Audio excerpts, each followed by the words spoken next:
like the current conflict. So I hope like Cambodians take this as a lesson, not like, oh, we're gonna boycott Thai products, but more like, okay, maybe we should really invest products, goods made in Cambodia by Cambodians, top quality Cambodian. Oh wow, con Thai tai chang dai Khmer sa how meh. When I was like in my early 20s, a lot of Khmer people be like, you're so old, Anya, where's your baby? Like, you're like expired stuff, expired goods.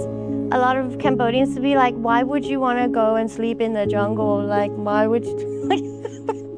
But, you know, because before it was like, the fatter you are, the more money you have. So a lot of the aunties would be like, oh, it's okay, Anya, you're a foreigner, you can do whatever you want. But they wouldn't allow their own kids, their daughters to do it. I'm also a very sarcastic person, and Cambodians are very sarcastic people. Khmer rice is really good, actually. It's some of the best rice in the world.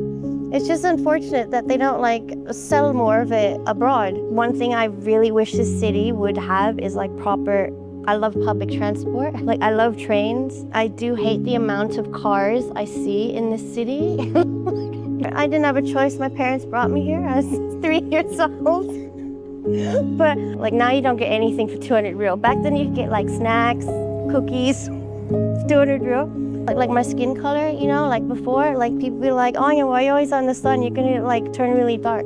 But now they're like, it's very different. Now they're like, oh, you're like a nice golden color. I have an Australian passport. I was born there. But every time I'm in Australia, people would be like, where are you from? And I'm like, I'm Australian. And they're like, but where are you really from? Like, I feel safer here than I do in Australia. Meet Anya, an Australia-Thai artist who was born in Australia and moved to Cambodia back in 1996. In today's conversation, she shares what it's been like growing up and living in Cambodia as a Thai Australian, how Cambodians react to her, the difference between the old and new Khmer generations, and how she has witnessed Cambodia change over the years. What is the Khmer Cambodian people reaction when you tell them that you are from Thai, Australia? Oh, it's like been very positive my entire life. So how it usually is I was doing Khmer, likeពេលខ្លះដូចគេសួរ like គេសួរអូអញ្ញាអូនអញមកពីណាអូហើយខ្ញុំឆ្លើយខ្ញុំអូស្ត្រាលីកាត់ថៃ and then they'll be like, oh wow, កូនកាត់ថៃតែចេះនិយាយខ្មែរសាហាវមែន like it's always been a really positive reaction, like, oh, you're not even half Khmer but you speak really good Khmer. So I've never had any issues. ឥឡូវខ្ញុំនិយាយខ្មែរម្ដងណាជំរាបសួរ Austin ខ្ញុំឈ្មោះអញ្ញា Anya តែនៅស្រុកខ្មែរគ្រប់គ្នាហៅខ្ញុំអញ្ញាចាអញ្ចឹងខ្ញុំធំឡើងនៅស្រុកខ្មែរខ្ញុំនៅនឹង20ឆ្នាំជាងហើយខ្ញុំដល់ស្រុកខ្មែរពេលខ្ញុំមាន3ឆ្នាំឆ្នាំ1996ចាខ្ញុំជាកូនកាត់ម្នាក់អូស្ត្រាលីកាត់ថៃប៉ាអូស្ត្រាលីម៉ាក់ថៃហើយឥឡូវខ្ញុំជាអ្នកសិល្បករនៅស្រុកខ្មែរខ្ញុំគូសគំនូរហើយខ្ញុំក៏ធ្វើការនៅអង្គការមួយដែលពាក់ព័ន្ធជាមួយខាងអប់រំហើយកសិកម្ម Bad. My Khmer is very bad. No, it's alright. We can practice here. I've been practicing. I don't think if we practice today, it's not going to change anything. Maybe one new word? I've been practicing Khmer since I've been in this country. I only know the bad words. Yeah, it's funny, like, because like I speak a few languages and like everyone always focuses on like the bad words, but I don't. Like I'm actually like really bad at swearing in like foreign languages. In English I'm pretty good, you know, but other languages, no. I focus on the good words. Because you grew up here, so you don't really care about the bad one. Yeah, because But when you learn the foreign language, you learn the bad one first. Yeah. I think it's the same as me. Yeah, because here it's like, yeah, I was so young when I arrived, but even the other languages I speak, like I don't know any bad words in Thai. You know, I speak German. I just don't use these bad words. Yeah. But yeah. What do you think about the old Khmer generation versus the new generation now? Yeah. Their mindset, how they think, and how life has been. I mean, you have like a whole generation of like Cambodians that have like moved and studied abroad. So I think their worldview is very different, you know, because they've been exposed to like other societies, other systems, other cultures, and they bring it back here, which I think is quite nice. I'm just like thinking of like just random conversations I've had with like older Khmer people, like about like virginity. Do you know what I mean? Like dating. Because, you know, when I was younger, like I'm 31 now. So when I was like in my early 20s, a lot of Khmer people be like, you're so old, Anya. Where's your baby? Like, you're like expired stuff, expired goods. But now, like a lot of older Khmer people as well in the similar age bracket are like, no, live your life, you know, accomplish more. You know, you don't need to rush it. So I think more people just are starting to value women as productive members of society, not just baby makers and wives, you know, which I think is a good thing. Back home is also the same. Like Yeah. back home in my country, they're always like, once you are more than 25, they're already pressuring you to have to get married. Once you come back, sometimes people don't really want to go back to their province because they don't want them to ask them that questions. But yeah, it changes now. Even back home, it's like people who has been into the marriage, they've been divorcing. Yeah. Baby, you see the women suffering, single moms everywhere. I think now is like, yeah, let them just be, you know. Any other thing that you've noticed about how the old generation versus or how the mindset have changed so far? I mean, going back to like stuff like outdoors, camping, sports, like 10 years ago, like like doing this stuff, like a lot of Cambodians would be like, why would you want to go and sleep in the jungle? Like, why would you? but but now a lot of Cambodians are doing it. Like the whole like camping, cycling, hiking, which I think is really, I think that's a good sign actually of like a country developing. If people start to enjoy like outdoor sports and, you know, these sort of things. So that's changed a lot. You know, there's a lot more emphasis on like being healthy now, which is really nice. You know, because before it was like the fatter you are, the more money you have. It's like, what? Yeah, exactly. You know, which is bullshit. That just means diabetes and unhealthy lifestyle. So now people are aware and they're more conscious of like staying active and fit, which is a positive change.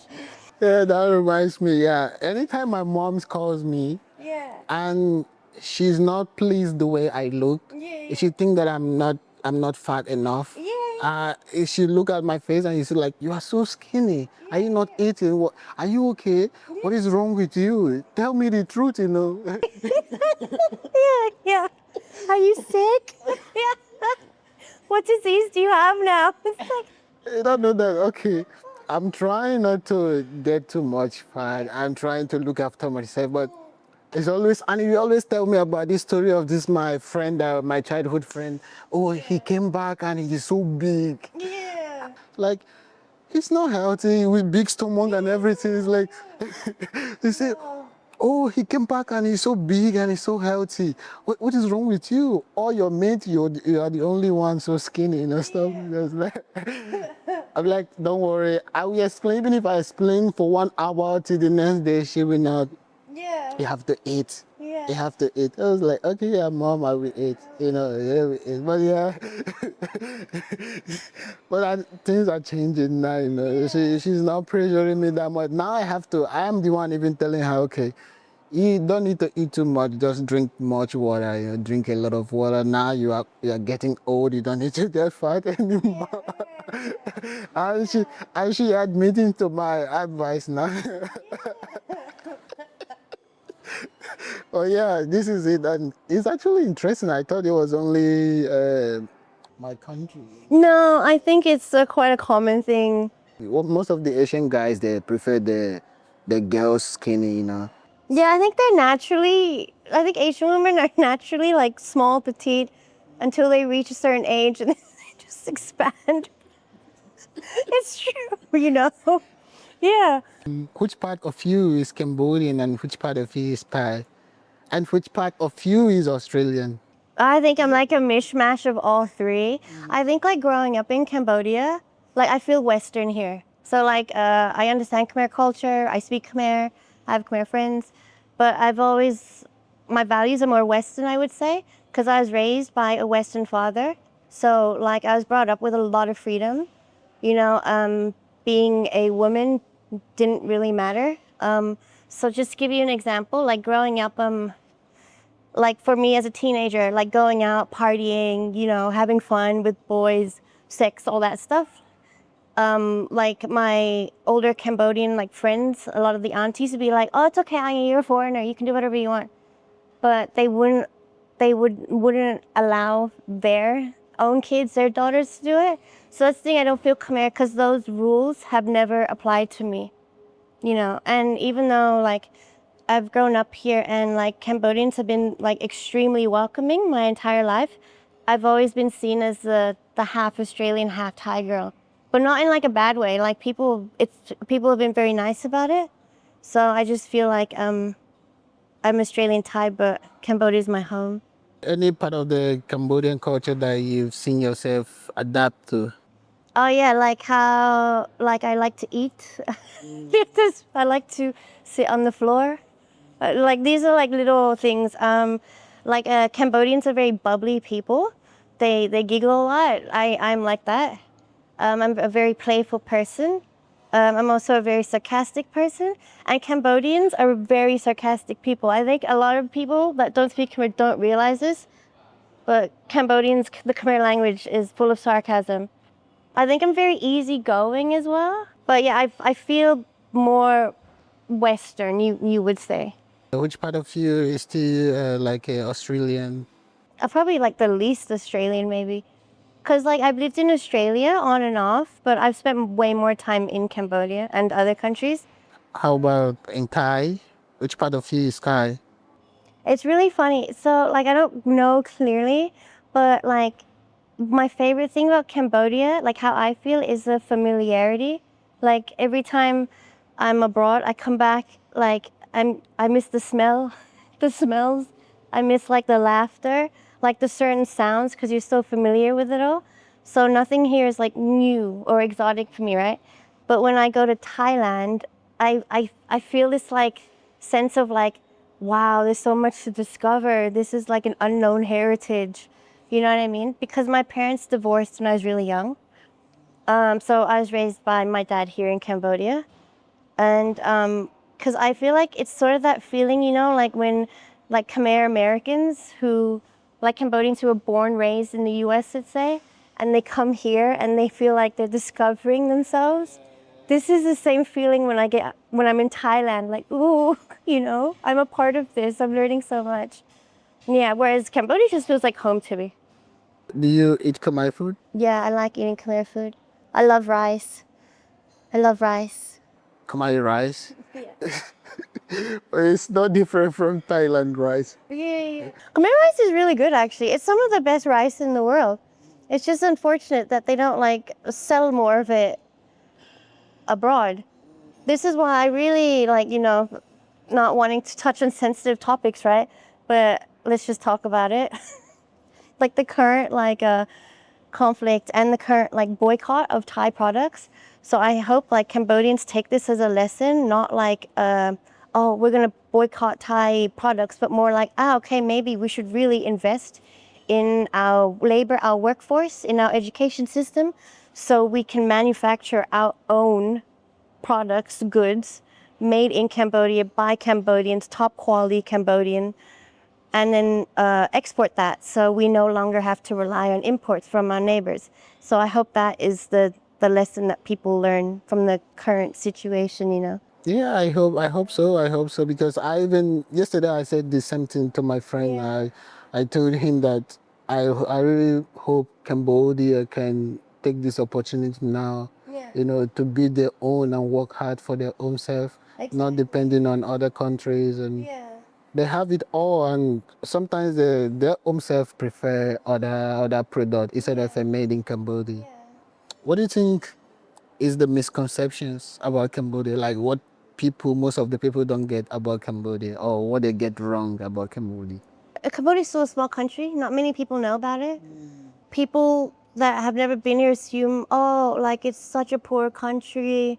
Oh, it's so devastating. I think because of the unfortunate legacy of the Khmer Rouge, the Pol Pot era, I think a lot of people still know it for that. But it's actually a very you can have a very comfortable lifestyle in Cambodia. there's a lot to do. It's not as bad as people assume. Obviously it's not perfect. There's still poverty, all that stuff. But there have been a lot of improvements as well. And I don't think people realize, like you basically have everything you want here in Cambodia, in Phnom Penh, in terms of restaurants, nice people, safety, good food. One thing I really wish this city would have is like I love public transport. Like I love trains. I do hate the amount of cars I see in this city. Going a bit off topic. And I think it's just getting worse because like the richer people become, they buy more cars, bigger cars. And we're always stuck in traffic. More traffic. Yeah, everyone just needs to cycle, like me. But yeah, I do wish, okay, now I'm going off topic, but I really wish this country would focus on public infrastructure actually, like a train, I think they are building more of like a flyover the bridges. Yeah, like this is all quite new, the flyover bridges. But still, traffic has just gotten really bad, I feel, because I don't think like more roads mean more space. I think more roads just kind of means more people buy more cars. Do you know what I mean? Yeah. There should be trains. I'm a big fan of trains. I can agree with you, the traffic part. When I came here for the traffic compared to now, Yeah. traffic then compared to now is different. Like What is it worse or better now? it is worse. It's worse, It's yeah. worse now. It's like a lot worse. Unlike before, I can just go anywhere like 15 minutes. Google show like 15 minutes. Before 15 minutes, I will be there. Yeah. But Google show like 15 minutes, I will be there in 30 minutes. Yeah. For me, it's opposite, Google shows me like 15 minutes, I'll be there in 10. Because I'm on my bicycle. Yeah. It's a lot now, a lot of cars, a lot of motorbikes, and more people are coming in the countries as well. Yeah. So let's rewind back a little bit. Can you tell us a little bit about yourself, how you end up, your family, your parents end up in Cambodia, and what is life so far, to this level now? I mean, so I came here, I didn't have a choice. My parents brought me here. I was 3 years old. But I'm really grateful that I was raised in Cambodia and not in Australia. Like I've had a very unique upbringing. I think by growing up here as like an Australian Thai, but growing up here, I really value like cultural diversity and just like different people just getting on well with each other. And I feel like I'm quite an open-minded person because of how I was raised here. So my dad actually arrived and he came here because of work. So he worked with the like Australian government. They sent him here, and for many years he worked with in the Cambodian disability sector, disability sports, standing volleyball, wheelchair racing, and wheelchair basketball. And so I've had like a very unique upbringing because he was a single dad. So I always went everywhere with him to work. And that's also how I learned my Khmer, because I was always out with my dad at his work. I basically became my dad's like translator. That's how I learned my Khmer. I'm just really happy to be back in Cambodia now, like at the age of like 31, pursuing something I love, which is art. I think Cambodia for me right now is a like perfect time to be here for me. And like I had like a really like nice upbringing. So I think it was like 98, 99 when my dad and I, we moved to this big blue wooden house on Tre Chung Va. You know Tre Chung Va? So across the Japanese bridge. So back then there's only one bridge. Now there's like two left and right. Like I had a really beautiful upbringing. We lived in a big blue wooden house right on the Tonle Sap River. I just had so much like freedom in my childhood to run around, play, swim in the river. I was always very safe. That's the nice thing about Cambodia. It's very communal. So my dad would be in the other side of Phnom Penh working, and he would never know where I am, but he always knew I was safe. And back then, Tre Chung Va was like a village, The roads were still muddy, nothing was paved yet. So for example, like the rainy season, you wouldn't like go across the Japanese bridge because there'd be so much mud. So before you could take like these little ferry boats that only cost like 200 real to bring you over. Like now you don't get anything for 200 real. Back then you could get like snacks, cookies, 200 real. Yeah, so prices have gone up a little bit. but it's still a relatively cheap country to live in. And yeah, like I've just had a really wonderful upbringing here. I'm very grateful for it. What is the changes that the changes so far, like you mentioned, up to this level from since 1996, right? To 2024. I think like for me, like I'm like a really like sporty, adventurous person. Like I love to like just explore. Like I'm happy to just go on a cycling adventure in Cambodia alone. Like I feel very safe in Cambodia. It's a very safe country. I've done this quite often where I just travel in Cambodia alone as a female, never any issues. And one thing I like, I noticed because I was in Kampong Speu a few days last weekend, and it was really nice to like see just like groups of like young like teenage girls, like just traveling deep in the forest, the jungle where the waterfalls are. I think that's like a really nice sign of like, I guess like women just feel safer these days to enjoy the beautiful like scenery nature this country has to offer. Yeah, I think Cambodians are just generally more open-minded now. I quite like it. I think there is quite a big difference between like the newer generation and like the older generation. People are just more accepting now. Like even little things like my skin color, like before, like people be like, oh, why are you always on the sun? You're gonna like turn really dark. But now they're like, it's very different. Now they're like, oh, you're like a nice golden color. Like things have just changed over time, These are like the good changes. In terms of Phnom Penh city, I mean, look, there's so many new buildings. For me personally, like I love Phnom Penh because I love the people here. It's just where I grew up. But I don't actually think it's a very livable city. Like we don't have like good parks here. It's just full of concrete. Like I think it's 2011. There used to be not far from here like a huge lakeside Bangkok. I don't think it was a smart move to fill that in. I think it would have been better if they left the lake and then like built around it, because I think that would actually just make the city more livable and it would attract more people. Exactly, because people want to live like near like good parks, good infrastructure. They don't want like just concrete everywhere. That's my only criticism about Phnom Penh. Like there's just not enough green space. Yeah. What made you to start traveling and what made you come back to Cambodia? I left Cambodia when I was a kindergarten teacher. I was a kindergarten teacher for 2 years in my early 20s, and I decided, oh, it's time to get to know Australia. I haven't been back for so long, like I am Australian. And that was basically it. And then I also had to like go abroad and like complete my studies, things like that. And I spent a few years just traveling around, just trying like different things, I like tried to do art back in like 2017. I had like a little t-shirt business. I was like doing commission work, and then like life just gets in the way, So, and then now I'm like back into it 100%, and things are going really well. So I'm just going to continue pursuing art, exhibiting, selling my paintings. And I actually ended up back in Cambodia because I got this, I was awarded this scholarship from the Australian Department of Foreign Affairs and Trade. And that's actually how I ended up I lived in Thailand for a year. And over there, I ended up doing some work with this organization. They focus on vegetable gardens and education. And that's how I ended up doing the same work here in Cambodia as well, through that scholarship. And then I decided to like stay. Yeah. So it was actually that Australian government scholarship that brought me back to this part of the world. So I was living in Thailand for 1 year before I came back to Cambodia. And then, because I was moving in and out a lot. So like I would spend like a year in Australia, leave, go back for 6 months, leave. So I don't really know, but usually like short.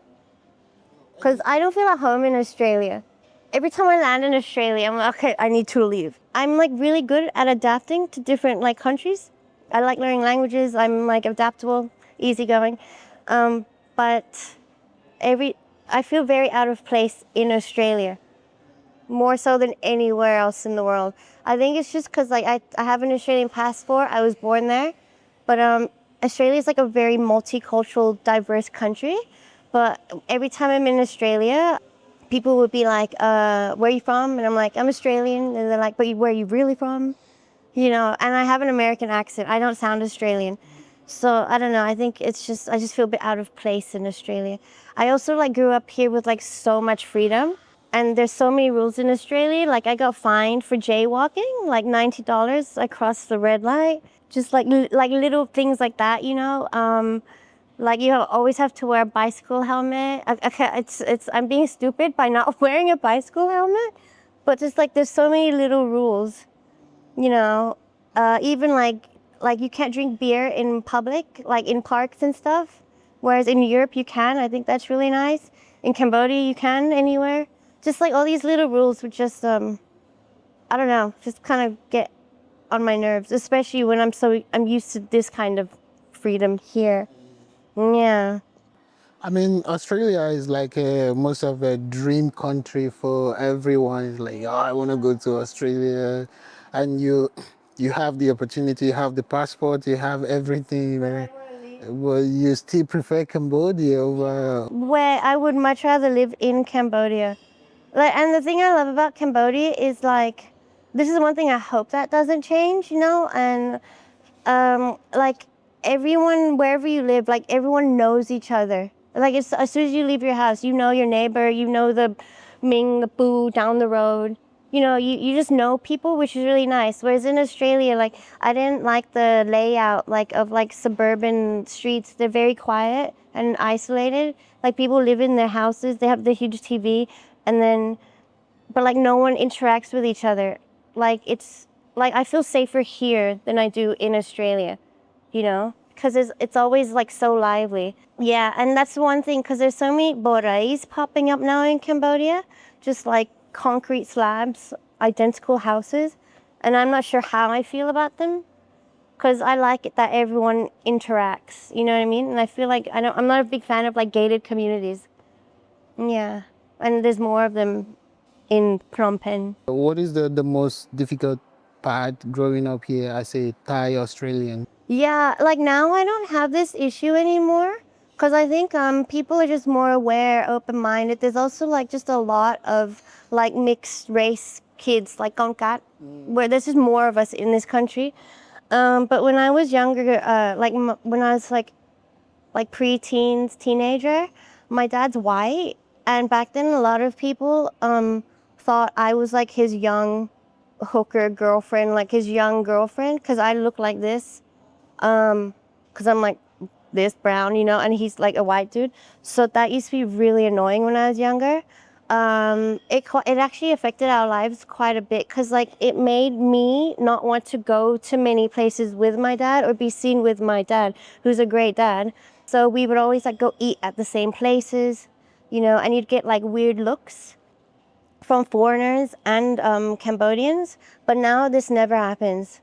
And I think maybe because now that I'm, like, people are more aware, and I think also maybe my features have changed a bit now, the older I've gotten. Yeah, but that was like the one thing that I didn't like about growing up in Cambodia. Yeah, but that was like a long time ago. Yeah, now it's never an issue.